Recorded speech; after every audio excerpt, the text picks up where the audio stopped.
తెలుగు రాష్ట్రాల్లో సంక్రాంతి సంబరాలు ఘనంగా నిర్వహిస్తున్నారు. పశ్చిమ గోదావరి జిల్లాలో సంక్రాంతి పండుగకు స్పెషల్ అట్రాక్షన్ గా హెలికాప్టర్ రైడ్ నిలిచింది.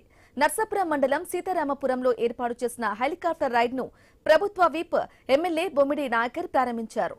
ఎమ్మెల్యే నాయకర్ స్వయంగా హెలికాప్టర్ ఎక్కి గగన విహారం చేశారు. ప్రజలకు వినోదాన్ని అందించడంతో పాటు పర్యాటకాన్ని ప్రోత్సహించే ఉద్దేశంతో ఈ హెలికాప్టర్ సేవలను తీసుకురావడం అభినందనీయమన్నారు.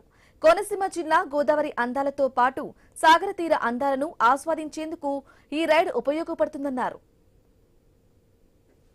మన నర్సాపూర్ పట్టణంలో స్వర్ణాంధ్ర ఇంజనీరింగ్ కాలేజ్ నుంచి విహంగ్ వారిచే చాపర్ రైడ్ అనేది మన సంక్రాంతికి నర్సాపురం రావడం జరిగింది.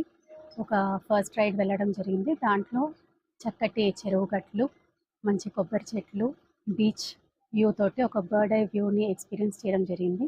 మన నర్సాపూర్ ప్రజలందరూ ఇది ఎక్స్పీరియన్స్ చేయాలని కోరుకుంటున్నాను. ఇక్కడికి తీసుకొచ్చిన మన మైలా శివ గారు, మన నర్సాపురం తీసుకొచ్చిన ఎమ్మెల్యే గారి సహకారంతో మైలా శివ గారు, అలాగే మన విహంగ మధువర్మ గారికి ధన్యవాదాలు తెలుపు.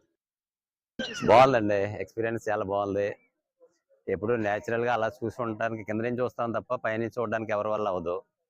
ఈ భోగికి నారాయణపేట జిల్లా ఉట్కూరు మండలం ఎడవెల్లి గ్రామంలో